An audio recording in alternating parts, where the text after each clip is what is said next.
Imagjinoni jetën perfekte, je në kulmin e famës, e adhuruar nga miliona.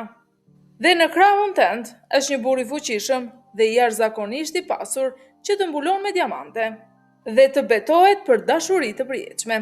Tingëllon si fundi një filmi të bukur hollywoodian apo jo? Por mendo pak, po sikur të nesërme në mëngjes të zgjohesh në një spital psikiatrik, plotësisht pa para, apo të detyrohesh të largohesh fshehtas nga rezidenca jote luksoze. Duke i shpëtuar kontrolli total, sot do të zbuloj martesat më të përfolura dhe të shtrenjta. Pikërisht në biznesin e shfaqjeve turke, do të tregojmë historinë e 3 prej super yjeve më të mëdhenj të Turqisë. Jeta e të cilave pasi u martuan me burra të pasur, u shndrua në një thriller të vërtet tradhtie, mashtrimi dhe shkatrimi mendor. Ajo që do të dëgjoni do të ndryshoj përgjithmonë mënyrën se si i shikoni fotot e bukura në Instagram. Historia e parë ishte një bombë në atë kohë, duke sjellë lot në miliona sy në të gjithë botën. Në qendër të kësaj drame ishte një grua në dukje e pathyeshme, Meryem Uzerli. Në vitin 2013, ajo ishte në kulmin e triumfit të saj, roli i saj si Hyrrem në serialin Sultani i Madhërisëm e bëri atë aktoren më të paguar dhe më të njohur në Turqi.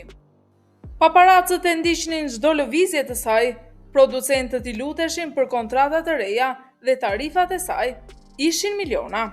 Por ana negative e këtij populariteti të egër ishte vetmia totale. Në një vend të huaj, një pengesë gjuhësore dhe një lodhje e rëndë emocionale nga orët e gjata të xhirimeve. Ishte në këtë moment të cenueshmërisë më të madhe që Can Atesh, një biznesmen i suksesshëm dhe i respektuar dhe një figurë e vërtet në Stamboll, u shfaq në jetën e saj. Can Atesh përtheu në jetën e aktores së raskapitur si një shpëtimtar i vërtet.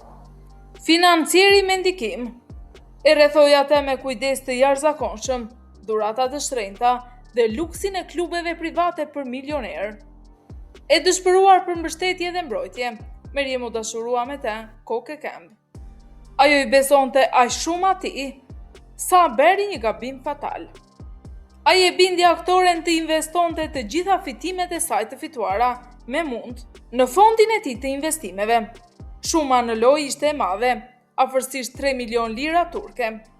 E verbuar nga dashuria, Meryem transferoi të gjitha kursimet e saj në llogaritë e Can, por pa e ditur se po nënshkruante fatin e saj financiar. Por me e keqja, filloi ditën kur Meryem mësoi se priste një fëmijë nga ai burr. Ajo fluturoi e lumtur për t'i dhënë lajmin burrit të saj të dashur, por u përball me një mizori të akullt. Can Atesh deklaroi kategorikisht se fëmijët nuk ishin në planet e tij dhe kërkoi një abort të menjëhershëm. Milioneri filloi të ushtronte presion monstruoz psikologjik mbi aktoren shtatzan. Kjo ishte një goditje shkatëruese për Meryem, duke ja shkatëruar plotësisht psikikën. Pikërisht në mes të xhirimeve, aktoria paketon gjërat e saj dhe ikën fshehtas në Gjermani, ku përfundon në një klinik të mbyllur për trajtim për depresion të rënd. Shpejt e vërteta financiare u zbulua. Can Atesh doli të ishte një mashtrues mjeshtër, pasi mblodhi para. Nga klient me ndikim, përfshirë të gjitha kursimet e Meryem, ai thjesht iku nga vendi. Dashuria e saj për financierin i kushtoi yllit kryesor të Turqisë shëndetin, karrierën dhe të gjitha kursimet e saj.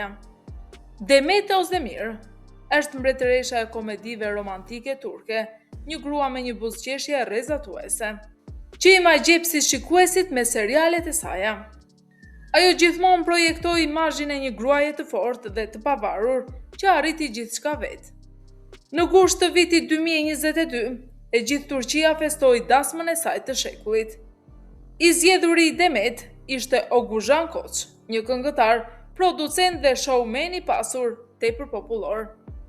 Festa e dasmës ishte mahnitsem në shkallën e saj, fustane ekskluzive, dhurata me vlerë qindra mijëra dollar. Të ftuar të famshëm dhe një rezidencë luksoze që do të bëhej shtëpia e tyre familjare. Fansat qanë nga emocionet ndërsa shikonin këtë çift perfekt, milionerësh. Por fatkesisht, përralla përfundoi me një shpejtësi alarmante. Vetëm 8 muaj pas festës madhështore, Turqia u trondit dhe Mehmet Özdemir zyrtarisht paraqiti kërkesë për divorc, çfarë fshihej. Pas dyerve të rezidencës së tyre elitare, rezultoi të ishte një histori klasike abuzimi dhe shtypjeje. Burri me ndikim, i cili kishte mbajtur aktore në krah para dasmës së tyre, papritmas u shndrua në një burr patologjikisht xhelos, me një nevojë manjake për kontroll, sipas burimeve të brendshme. Oguzhan kërkonte që gruaja e tij t'i jepte llogari për çdo minutë të kohës së saj, organizonte skena xhelozie me kolegët e saj dhe përpiqej të ndikonte se në cilat projekte mund të luante. Situata u përshkallëzua në një pikë kritike në fillim të pranverës, në kulmin e karrierës së saj, Demet e gjeti veten e mbyllur në shtëpinë e saj, duke u izoluar kështu nga jeta e saj normale. Pas një tjetër grindjeje të madhe, detajet e së cilës çifti i fsheu me kujdes nga shtypi. Aktoria thjesht mlodhi gjërat e saj dhe u largua nga shtëpia e tyre përbashkët përgjithmonë. Një kafas i riparuar nga dhurata të shtrenjta dhe deklarata publike dashurie, gati mbyti një nga yjet më të ndritshme të Turqisë. Demet pati guximin të jepte fund kësaj martese për vetëm 8 muaj. Duke ju provuar të gjithëve se asnjë sasi milionash nuk ja vlente lirisë së humbur dhe vetvlerësimit të shkatëruar. Aktoria e tretë, Neslihan Atagül, është një yll me famë botërore, personazhi së cilës në serialin Dashuri e Zezë u ndoq nga shikues në 10 vende. Për shumë vite, martesa e saj me Kadir Dogulu konsiderohej standardi absolut i lartë. Ata u takuan në shesh xhirimi, patën një dasmë të bukur dhe u projektuan me imazhin e një çifti ideal. Kadir gjithmonë e pozicionoi veten si një biznesmen dhe producent i suksesshëm. Ai krijoi një kompani të madhe prodhimi, Ayapim, duke tërhequr investime të mëdha dhe duke nënshkruar kontrata. Me aktor të rinj, Neslihan ishte xhevairi kurorës dhe fytyra reklamuese e perandorisë së burrit të saj. Por iluzioni u shem me një përplasje shurdhuese. Disa vite më parë, pamje skandaloze në një nga klubet në Stamboll u shfaqe në internet. Duke treguar Kadirin e martuar, duke flirtuar dhe kërcyer hapur me gra të tjera. I gjithë vendi priste një divorc, por Neslihan e mbrojti publikisht burrin e saj. Duke pretenduar se ishte thjesht një takim miqësor, megjithatë, tradhtia nuk ishte vetëm personale, por edhe financiare. Perandoria e prodhimit të burrit të saj milioner doli të ishte një kolos me këmbë balte. Dhe pikërisht në vitin 2024, kompania e Kadir Dogulu papritmas shpalli falimentimin. Zyrat u mbyllën me skandalit dhe 10 aktorë dhe punonjës mbetën pa paga. Pasuan pa di, njerëzit që ja kishin besuar paratë e tyre Kadirit e akuzuan publikisht atë për mashtrim.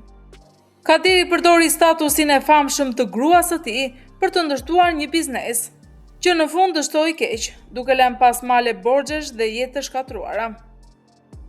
Këto 3 histori vërtetojnë një të vërtet mizore, por të rëndësishme.